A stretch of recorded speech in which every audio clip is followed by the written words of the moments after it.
Olá, pessoal! Bem-vindos de volta ao nosso canal. Hoje, vamos mergulhar em um tema profundo e intrigante: guerra espiritual, a batalha de Israel contra as forças de Satanás e o cumprimento das profecias. Ao longo da história, Israel tem sido um ponto focal de conflitos, não apenas físicos, mas também espirituais. O que a Bíblia diz sobre essa batalha? Como podemos entender os eventos atuais à luz das Escrituras? Neste vídeo, vamos explorar a guerra espiritual que se desenrola em torno de Israel, analisando profecias bíblicas que nos ajudam a compreender a importância desse pequeno, mas significativo país no plano divino. Prepare-se, porque a jornada será intensa. Para entendermos a batalha de Israel, precisamos primeiro definir o que é guerra espiritual. Em Efésios 6:12, Paulo nos diz: porque a nossa luta não é contra carne e sangue, mas contra principados, contra potestades, contra os dominadores deste mundo tenebroso, contra as forças espirituais do mal nas regiões celestes. Essa passagem nos mostra que a guerra espiritual vai além do que podemos ver. Satanás e seus demônios estão sempre em ação, tentando enganar, desviar e destruir. Em 1 Pedro 5:8, somos alertados: sede sóbrios e vigilantes, porque o diabo, vosso adversário, anda em derredor, como leão que ruge, buscando a quem possa devorar. Israel, por ser a terra escolhida por Deus, se torna um alvo especial para essas forças do mal. Satanás sabe que se conseguir destruir Israel ou desacreditar seu povo, estará atacando diretamente o plano de Deus. A história de Israel está marcada por conflitos, e muitos deles têm uma dimensão espiritual. Desde a sua formação como nação até os dias atuais, o povo de Israel enfrentou inimigos visíveis e invisíveis. Em Êxodo 17:8-16, encontramos a batalha contra os amalequitas. Enquanto Moisés mantinha suas mãos levantadas em oração, Israel prevalecia. Isso ilustra claramente a importância da intercessão e da ajuda divina nas batalhas. Israel é frequentemente descrito como a terra prometida, mas também é um campo de batalha espiritual.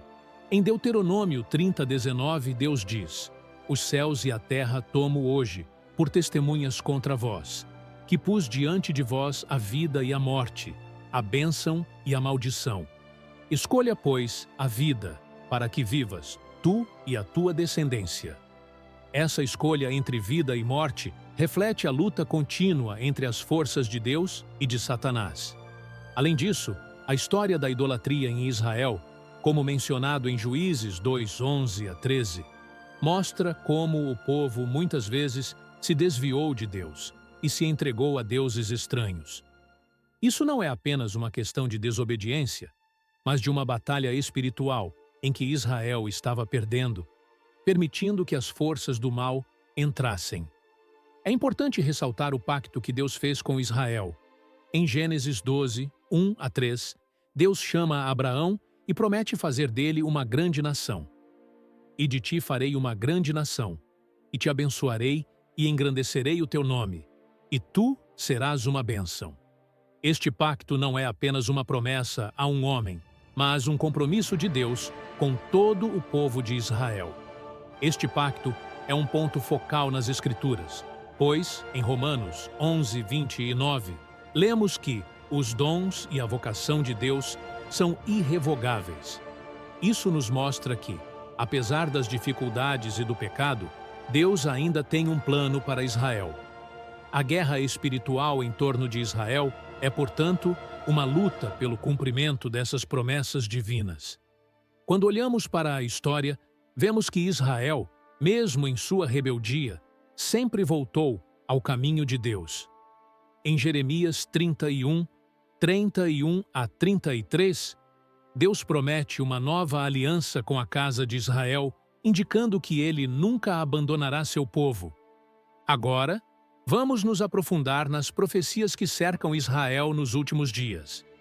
A Bíblia fala extensivamente sobre o futuro de Israel e as batalhas que ocorrerão. Em Ezequiel 38 e 39, temos a famosa profecia sobre Gog e Magog, onde nações se unirão para atacar Israel. Ezequiel 38, 2 a 3 nos diz: Filho do homem, volta o teu rosto contra Gog, da terra de Magog, príncipe soberano de Meseque e Tubal, e profetiza contra ele. Essa profecia revela que as forças malignas se unirão para atacar o povo de Deus. O que isso significa para nós hoje? Estamos vendo cada vez mais nações se levantando contra Israel, e isso é um sinal claro de que as profecias estão se cumprindo. Em Apocalipse 28 a 9, lemos sobre Gog e Magog novamente, mostrando que esse ataque não é um evento isolado, mas parte de um conflito maior. Jerusalém, como o coração de Israel, é especialmente mencionada nas profecias. Em Zacarias 12, 2 a 3, Deus afirma: Eis que farei de Jerusalém uma taça de tremor para todos os povos ao redor, e contra Judá será um cerco também. Isso nos mostra que Jerusalém se tornará um ponto focal de conflito e tensão entre as nações. Em meio a essa guerra espiritual, Israel tem demonstrado uma incrível resistência. A nação sobreviveu a séculos de perseguições, genocídios e guerras, e isso não é por acaso. Em Salmos 121, 4, está escrito: Eis que não tosquenejará, nem dormirá o guarda de Israel. Deus está ativamente defendendo seu povo. Mas não é só Israel que deve lutar essa batalha. A igreja tem um papel crucial. Em 2 Crônicas 7:14, Deus nos diz: E se o meu povo, que se chama pelo meu nome, se humilhar e orar, e buscar a minha face, e se converter dos seus maus caminhos, então eu ouvirei do céu, e perdoarei os seus pecados, e sararei a sua terra. A oração é uma ferramenta poderosa na guerra espiritual, e a igreja deve interceder por Israel. O apoio a Israel não deve ser apenas político, deve ser espiritual. Em Romanos 1,16, Paulo nos lembra que o Evangelho é o poder de Deus para a salvação de todo aquele que crê, primeiro do judeu e também do grego. Precisamos nos unir em oração e apoio ao povo de Deus, lembrando que, como cristãos, temos a responsabilidade de orar pela paz em Jerusalém, conforme Salmos 122, 6 nos instrui. Orai pela paz de Jerusalém. Prosperarão aqueles que te amam. Muitas pessoas, ao longo da história, compartilharam experiências de como a guerra espiritual impactou suas vidas e a nação de Israel. Uma história inspiradora é a de pastores e líderes que se uniram em oração em momentos de crise. Eles testemunharam a intervenção divina em situações impossíveis. Um exemplo é o milagre da Guerra dos 6 Dias, em 1967, onde Israel enfrentou uma coalizão de países árabes. As forças israelenses eram significativamente menores, mas através da oração e da fé, conseguiram um resultado inesperado e impressionante. À medida que chegamos ao fim desta exploração sobre guerra espiritual, a batalha de Israel contra as forças de Satanás e o cumprimento das profecias, podemos ver claramente que estamos diante de um cenário que transcende o físico e se adentra no espiritual. A história de Israel não é apenas uma narrativa de lutas e conquistas, mas uma ilustração vívida da luta contínua entre as forças do bem e do mal. Como vimos, as Escrituras nos fornecem um vislumbre do que está por vir. Israel, sendo a nação escolhida por Deus, continua a ser um foco central neste conflito espiritual. As profecias se cumprem diante de nossos olhos, e é vital que estejamos cientes e preparados. Em tempos de incerteza, como os que enfrentamos hoje, é nosso dever como cristãos apoiar Israel em oração e ação. Deus prometeu proteger e restaurar seu povo, e nós, como parte do corpo de Cristo, temos a responsabilidade de estar ao lado deles.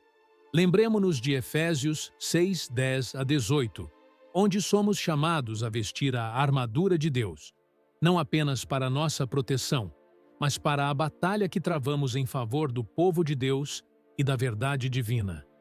Que possamos ser intercessores fervorosos, pedindo a Deus por paz em Jerusalém e pela proteção de seu povo.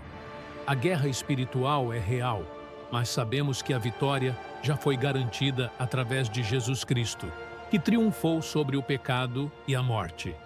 Assim, vamos nos unir em fé, orar pela proteção de Israel e pela vinda do reino de Deus, onde todas as coisas serão feitas novas. Obrigado por assistir a este vídeo. Se você gostou, não se esqueça de deixar seu like, compartilhar e se inscrever no canal para mais conteúdos que exploram a palavra de Deus e o cumprimento das profecias. Até a próxima!